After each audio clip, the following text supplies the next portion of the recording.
Bismillahirrahmanirrahim. Assalamualaikum warahmatullahi wabarakatuh. Alhamdulillahirabbil alamin. Masih berjumpa dengan saya dalam kajian kalam. Pada kajian sebelumnya kita telah menjelaskan berbagai kelompok kalam, di antaranya kalam Maturidi, kemudian Asy'ari, kemudian juga ada Ibadi, dan lain sebagainya. Pada kajian kali ini kita ingin mendalami tentang salah satu kelompok mazhab di dalam kalam, yaitu kelompok Jahmiyah. Seringkali kita mendengar kata Jahmiyah atau kelompok mazhab Jahmiyah. Saya pertama kali ingin menjelaskan apa itu Jahmiyah, kemudian seterusnya menjelaskan pandangan-pandangan kalam Jahmiyah, di antaranya berkenaan dengan iman dan pengenalan atau ma'rifatullah, kemudian sifat-sifat Allah Subhanahu wa taala dan perkara taktil, kemudian juga kebaruan ilmu Allah Subhanahu wa taala tentang kefanaan surga dan neraka. Nah, pada kajian yang pertama atau pembahasan pertama kita masuk pada pengertian Jahmiyah. Kelompok Jahmiyah adalah pengikut atau dinisbatkan pada Jahm bin Safwan yang wafat pada 128 Hijriah. Sekali lagi, kalau kita mendengar mazhab di dalam kalam Jahmiyah, berarti merujuk pada pengikut Jahm bin Safwan yang wafat pada 128 Hijriah. Jahm bin Safwan adalah murid dari Ja'ad bin Dirham yang wafat pada 124 Hijriah. Dan hidup semasa dengan Wasil bin Atha, ya, yang wafat pada 131 Hijriah. Dan juga menjadi juru tulis Haris bin Suraij yang bangkit melawan Nashr bin Sayyar Laisi Kinani, seorang gubernur dinasti Umayyah di wilayah Khurasan. Nah, pada masa akhir pemerintahan dinasti Umayyah, Jahm dibunuh oleh Salam bin Ahwas Mazani. Kemudian dalam buku-buku yang membahas tentang kalam atau mazhab kalam, ya, dinisbatkan pada Jahm bin Safwan. Kita masuk pada pembahasan tentang kalam Jahmiyah, yaitu berkenaan dengan Jabr mutlak. Bahwa kelompok Jahmiyah ini sering dinisbatkan sebagai pengikut madhab Jabr, tapi dalam arti mutlak. Nah, dalam hal ini Baghdadi menyatakan, ya, Jahm meyakini Jabr dan keterpaksaan dalam berbagai perbuatan dan mengingkari seluruh kemampuan. Dia berkata bahwa tidak ada perbuatan dan pekerjaan seseorang selain oleh Allah Subhanahu wa taala, dan penisbatan perbuatan kepada manusia adalah bersifat kiasan. Sebagaimana apa?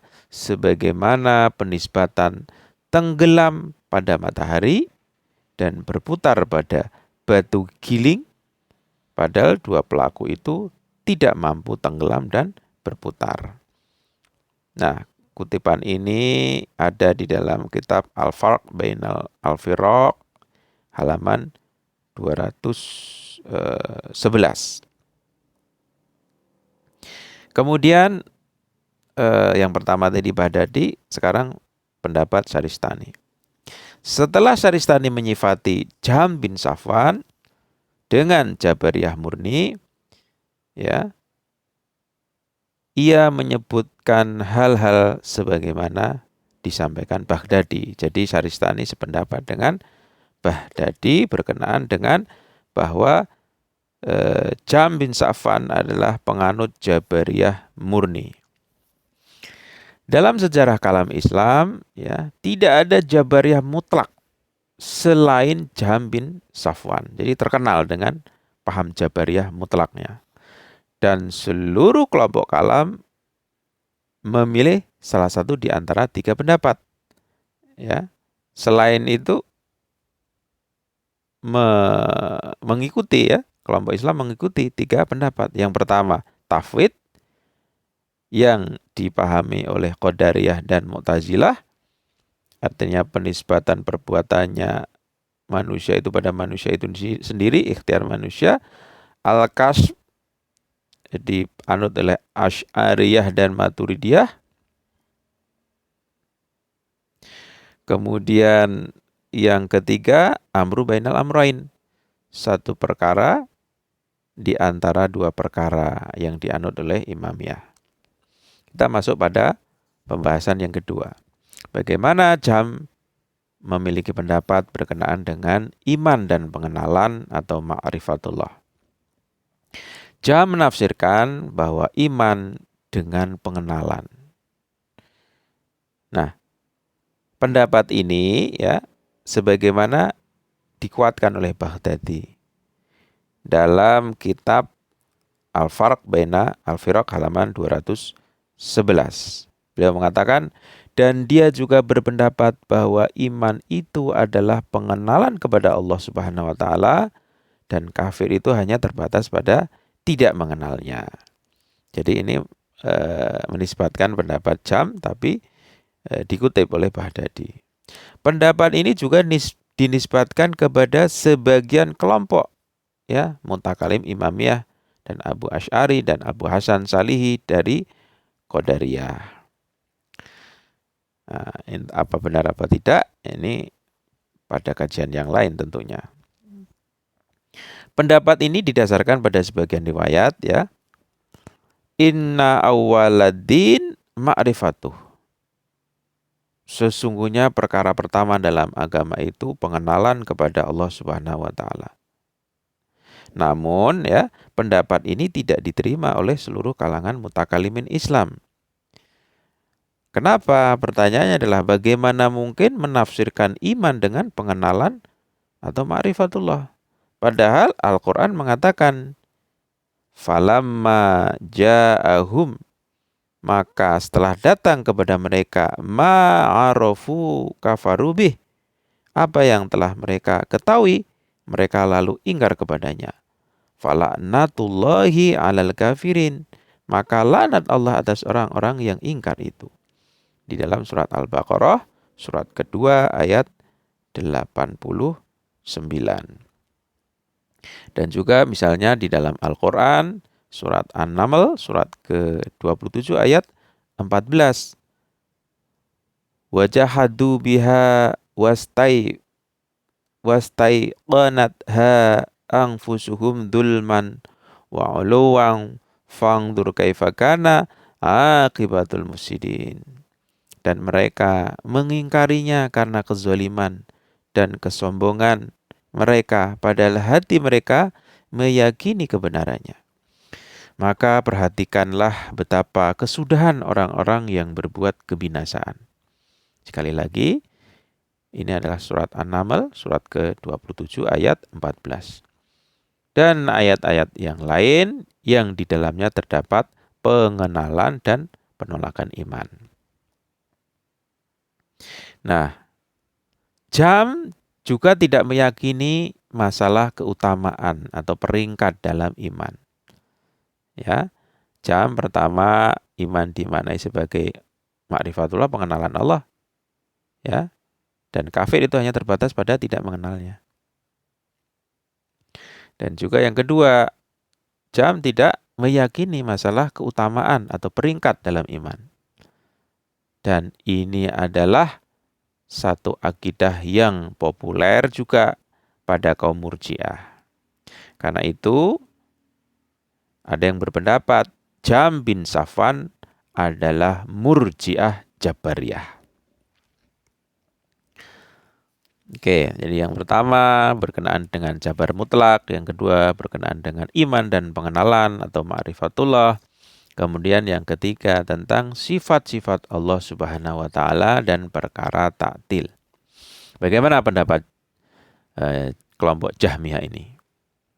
Dengan alasan demi menyucikan Allah dari sifat dan ciri-ciri makhluk atau tanzih dan membebaskannya dari penyerupaan dengan sifat dan ciri-ciri makhluk atau tasbih, Jahm tidak membenarkan penisbatan berbagai sifat yang biasa dinisbatkan kepada benda dan manusia kepada Allah Subhanahu wa taala. Menurut pendapatnya, tidak dibolehkan menisbatkan sesuatu atau al-syai' kepada Allah Subhanahu wa taala seperti Maha Mengetahui, Al-Alim, Maha Hidup, Al-Hayy, Maha Berkehendak, Al-Murid dan lain sebagainya. Tetapi dibolehkan penisbatan sifat Maha Kuasa atau Al-Qadir, Maha Mencipta atau Al-Khaliq dan lain sebagainya. Nah, kenapa demikian? Karena menurut pandangannya, kekuasaan untuk berbuat dan mencipta adalah sifat khusus bagi Allah Subhanahu wa taala. Sekali lagi menurut Jahm, kekuasaan untuk berbuat dan mencipta adalah sifat khusus bagi Allah Subhanahu wa taala. Dengan demikian kesimpulannya apa? Kesimpulannya Jahm mengeluarkan hukum misdak atau objek wujud eksternal pada sifat-sifat Allah itu pada mafhum, pada pengertian, pada mental, pada wujud mental. Ya. Menurut Jahm, jika suatu sifat yang dinisbatkan kepada makhluk itu kemudian dinisbatkan kepada Allah Subhanahu wa taala, maka akan meniscayakan penetapan ciri-ciri khusus misdak pada zat Allah Subhanahu wa taala. Dan yang demikian ini meniscayakan tasbih. Juga keniscayaan dari pendapat Jahm ini adalah kecenderungan pada menolak sifat-sifat Allah Subhanahu wa taala, artinya ta'til. Karena itu ini mazhab yang lain dari Imamiyah ketika ada bertanya pada Imam Muhammad Jawad alaihissalam, apakah kita dibolehkan menamakan Allah Subhanahu wa taala dengan sesuatu atau al-syai'? Pendapat dari mazhab Imamiyah berkata, ya dibolehkan dengan disertai penolakan terhadap tasbih dan ibtal atau taktil. Yakni bagaimana? Dengan menggunakan kata sesuatu terhadap Allah Subhanahu wa taala, berarti kita menetapkan realitas dan keberadaan sifat Allah Subhanahu wa taala, artinya menolak taktil. Dan dengan memperhatikan bahwa tidak ada yang mampu menandingi sifat Allah Subhanahu wa taala. Dengan demikian kita terjaga dari bahaya tasbih. Baik. Itu tadi pandangan Jahm berkenaan dengan sifat-sifat Allah Subhanahu wa taala dan ta'til. Kemudian pendapat selanjutnya adalah tentang kebaruan ilmu Allah Subhanahu wa taala. Jahm bin Safwan berkeyakinan bahwa ilmu dan pengetahuan Allah Subhanahu wa taala terhadap seluruh keberadaan atau wujud objektif entitas adalah baru atau hadits dan tidak menempati sesuatu. Sekali lagi, ilmu dan pengetahuan Allah Subhanahu wa taala terhadap seluruh keberadaan adalah hadits, adalah baru, tidak menempati sesuatu. Dalil atas penetapan dua pendapat ini, keterbaruan pengetahuan dan tidak bertempat sebagaimana dinukil oleh Syaristani. Tidak dapat dikatakan bahwa sejak dahulu Allah Subhanahu wa taala telah mengetahui segala sesuatu. Karena pendapat ini akan meniscayakan pada pengetahuannya. Kenapa demikian? Pertama, setelah penciptaan pengetahuan tersebut tetap ada sebagaimana semula dan tidak mengalami perubahan. Ya. Yang kedua, pengetahuan tersebut tidak ada dan mengalami perubahan. Jadi ada dua fase. Dalam bentuk pertama artinya meniscayakan ketidaktahuan, jahal. Karena objek pengetahuan terdahulu adalah segala sesuatu yang akan terwujud. Dan objek pengetahuan berikutnya adalah segala sesuatu yang telah terwujud. Karena jika dengan adanya perbedaan antara objek pengetahuan dan pengetahuan itu sendiri, namun tidak terjadi perbedaan dan perubahan, maka pengetahuan tidak akan cocok dengan objek yang diketahui. Kemudian keniscayaan dari bentuk yang kedua adalah terjadinya perubahan pada pengetahuan. Dan setiap perubahan adalah ciptaan alias makhluk dan baru, artinya hadis. Dengan demikian pengetahuan Allah adalah baru. Nah ini pendapat Jahm bin Safwan tapi dikutip oleh Syaristani. Kemudian setelah terbukti bahwa pengetahuan Allah itu baru, kita mengatakan bahwa jika pengetahuan memiliki tempat dan tempatnya adalah zat Allah Subhanahu wa taala, ini adalah mustahil. Karena yang demikian berarti meniscayakan perubahan pada zat Allah Subhanahu wa taala. Dan ataupun sesuatu yang lain di mana ciri-ciri pengetahuan itu adalah sesuatu yang bukan ciri-ciri Allah Subhanahu wa taala. Dengan demikian, pengetahuan Allah Subhanahu wa taala baru dan tidak bertempat. Karena itu, pengetahuan Allah terhadap keberadaan, berbagai keberadaan, wujud objektif, entitas, dan kejadian adalah pengetahuan yang baru. Nah, ini pendapat Jahm bin Safwan. Nah, bagaimana pendapat yang lain? Jawaban terhadap hal di atas bahwa pengetahuan Allah Subhanahu wa taala terhadap segala sesuatu itu ada dua tahap. Ya, tahap pertama sebelum ciptaan dan tahap yang kedua setelah penciptaan. Objek pengetahuan Allah Subhanahu wa taala adalah realitas dan eksistensi wujud setiap sesuatu yang memiliki dua tahap. Sekali lagi, objek pengetahuan Allah adalah realitas setiap sesuatu yang memiliki dua tahap.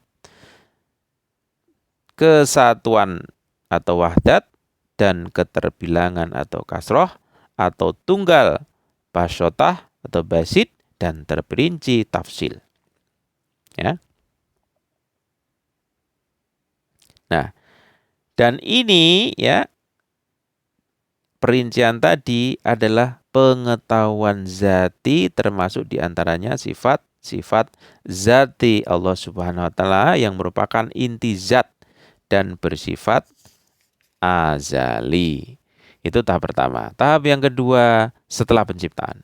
Yakni apa? Yakni pengetahuan perbuatan atau ilm fi'li dan yang termasuk di antara sifat perbuatan sifat fi'il dan memiliki ciri-ciri khusus keterincian dan keterbilangan.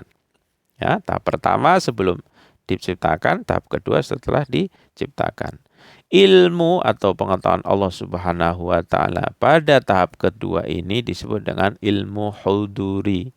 Ya, ilmu hadir sendiri. Yakni apa? Tapi ilmu huduri dari sisi Allah ya, bukan dari sisi manusia. Yakni hakikat setiap sesuatu dalam bentuk kesatuan atau keterbilangan yang hadir di sisi Allah Subhanahu wa taala, Sang Pencipta. Ya kan? Seperti saya bilang tadi bahwa ilmu huduri tetapi dari sisi Allah Subhanahu wa taala. Artinya apa? Subjek yang akan terwujud adalah berhubungan dengan pengetahuan yang akan datang atau hadis. Dan subjek yang telah terwujud adalah berhubungan dengan pengetahuan yang terdahulu atau qadim. Dengan demikian kesimpulannya adalah semua tidak meniscayakan ketidaktahuan, ya jahal dan perubahan pada zat Allah Subhanahu wa taala. Jadi pendapat Jahm tadi sebagaimana dikutip oleh Syaristani, kemudian ada pendapat selanjutnya dari kalangan mazhab Imamiyah. Baik, kita masuk pada tahap yang terakhir pandangan Jahm berkenaan dengan kefanaan surga dan neraka. Di antara akidah jam yang lain adalah kefanaan surga dan neraka. Setelah para penghuni surga menerima pahala dan para ahli neraka menerima hukuman, maka surga dan neraka pun akan musnah atau fana. Inilah pandangan dari jam. Mereka kelompok jam ini menggunakan argumen dalam menetapkan akidah tersebut. Ada dua dalil. Yang pertama dalil rasional, yang kedua dalil naqli. Kita bahas pada dalil yang pertama, yaitu dalil rasional. Kelompok jam mengatakan bahwa berbagai gerakan yang tidak ada batas akhirnya atau tidak berhenti, sebagaimana dari sisi permulaannya adalah tidak mungkin, maka dari sisi akhirnya adalah mustahil juga. Ya, jadi dalil berkenaan dengan bahwa ketika kita surga menerima pahala dan para ahli neraka menerima hukuman, surga neraka akan musnah adalah dalil gerakan. Yaitu dalil rasionalnya adalah dalil gerakan. Apa itu berbagai gerakan yang tidak ada batas akhirnya tidak berhenti, sebagaimana dari sisi permulaannya adalah tidak mungkin, maka dari sisi akhirnya adalah mustahil juga. Ya, jadi berakhir surga dan neraka, musnah. Ini pandangan pertama atau dalil rasional yang pertama. Kemudian dalil yang kedua adalah dalil nakli. Pada surat Hud ya, ayat 106, 107 dan 108, di mana kekal di surga dan neraka adalah bersyarat pada kehendak Allah Subhanahu wa taala, dan pengertiannya adalah perkara kekalan bukan suatu perkara yang pasti berlaku. Jadi tergantung dari kehendak Allah Subhanahu wa taala. Dan juga misalnya di dalam surat Al-Hud, surat 11 ayat 106 108, adapun orang yang celaka maka tempatnya di neraka. Di dalamnya mereka mengeluarkan dan menarik nafas dengan merintih.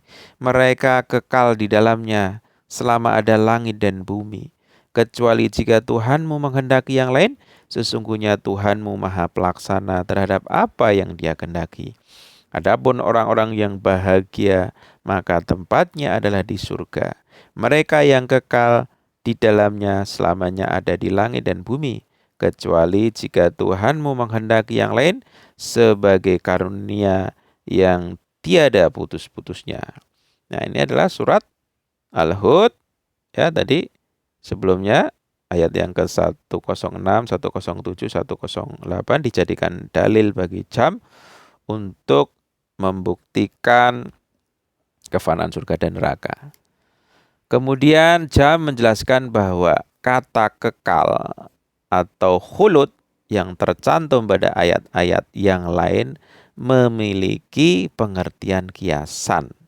Artinya apa? Lamanya usia surga dan neraka itu hanya kiasan. Sebagaimana dikatakan, semoga Allah mengekalkan kerajaan Anu, yang itu merupakan suatu kiasan atas lama dan panjang usia kerajaan tersebut.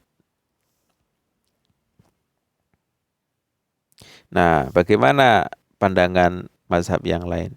Jawaban terhadap dalil rasional di atas adalah tidak rasional atas kemustahilan gerak yang tidak berakhir, tidak berhenti. Ya. Tidak ada dalil rasional atas kemustahilan gerak yang tidak berakhir dan tidak berhenti. Sedangkan jawaban atas dalil wahyu atau dalil nakli bahwa pertama, dua ayat surat Hud tersebut tidak dapat dihasilkan penolakan atas dua kekekalan, tetapi dua kekekalan tersebut bersyarat dan bergantung pada kehendak Allah Subhanahu wa taala. Dalam hal ini ya, ayat-ayat kekal atau khulud yang lain dapat dijadikan sebagai penafsir dari dua ayat tersebut, yaitu apa? Kehendak Allah Subhanahu wa taala, kekekalan surga dan neraka. Kemudian yang kedua, pengecualian terhadap dua ayat surat Al-Hud adalah ditujukan untuk topik yang lain, yakni apa? Penjelasan kehendak dan kekuasaan mutlak Allah Subhanahu wa taala. Di mana kehendak dan kekuasaan Allah adalah tidak terbatas, adalah tidak dipaksa oleh sesuatu. Karena Allah mampu mewujudkan setiap perkara yang bersifat mungkinul wujud, ya, pada setiap waktu yang Allah kehendaki. Dengan kata lain apa? Dengan kata lain pengecualian itu ditujukan pada adanya kemungkinan terhentinya balasan dan siksa dan bukan ditujukan pada kejadiannya. Sekali lagi, pengecualian itu ditujukan pada kemungkinan terhentinya balasan dan siksa, bukan ditujukan pada kejadian, ya. Kejadian di surga dan nerakanya. Nah, kemudian bukti atas perkara ini adalah kalimat sebagaimana karunia yang tidak putus-putus atau an ghairu majdud pada ayat yang berhubungan dengan surga. Karena apa? Karena terputusnya pahala berarti meniscayakan terputusnya karunia Allah Subhanahu wa taala. Dan dengan adanya hubungan dan kesatuan bahasan pada dua ayat tersebut, maka pengertian pengecualian pada ayat tersebut adalah berkaitan dengan neraka. Jadi ini bantahan atau pandangan mazhab yang lain berkenaan dengan pandangan Jam bahwa surga dan neraka itu akan musnah ketika orang sudah menerima pahala yang ada di surga dan menerima hukuman bagi yang di neraka. Dan kalaupun ada ayat yang berkenaan dengan keabadian atau kekal, itu adalah satu kiasan. Itu pandangan Jam. Kemudian akidah yang lain, di antara akidah yang lain yang serupa dengan mazhab Mu'tazilah dan Imamiyah adalah adanya penolakan melihat Allah Subhanahu wa taala dengan mata. Jadi baik paham Jam'iyah, Mu'tazilah dan Imamiyah menolak melihat Allah Subhanahu wa taala dengan mata. Dengan mata, ya. Bukan berarti tidak bisa dilihat dengan yang lain.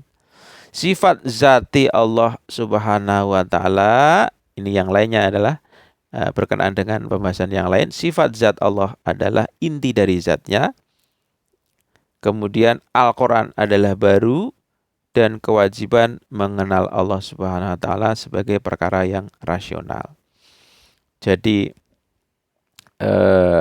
di antara pembahasan tadi, ya, paham Jam tentang kefanaan surga dan neraka, bahwa surga dan neraka itu akan terhenti ketika orang di surga dan di neraka, ya. Kemudian kebaruan ilmu ilahi, kemudian sifat-sifat Allah dan taktil, iman dan pengenalan. Iman adalah ma'rifatullah, ya, sedangkan kafir itu hanya terbatas pada tidak mengenalnya.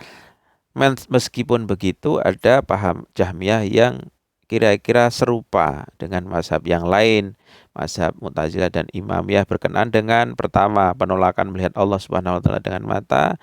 Kemudian sifat zat Allah adalah inti dari zat. Al-Quran adalah baru. Kewajiban mengenal Allah Subhanahu wa taala sebagai perkara rasional. Nah, pandangan ini, ya, pendapat ini kita bisa lihat pada kitab Al-Milal wa Al-Nihal jilid 1 halaman 86 hingga 88.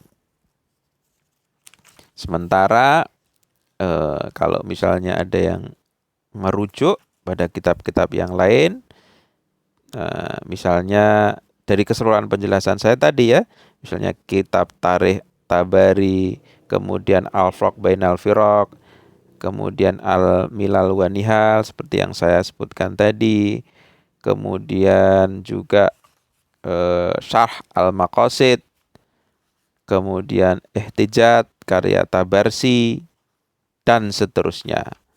Sekian penjelasan berkenaan dengan paham Jahmiyah, semoga bermanfaat. Wassalamualaikum warahmatullahi wabarakatuh.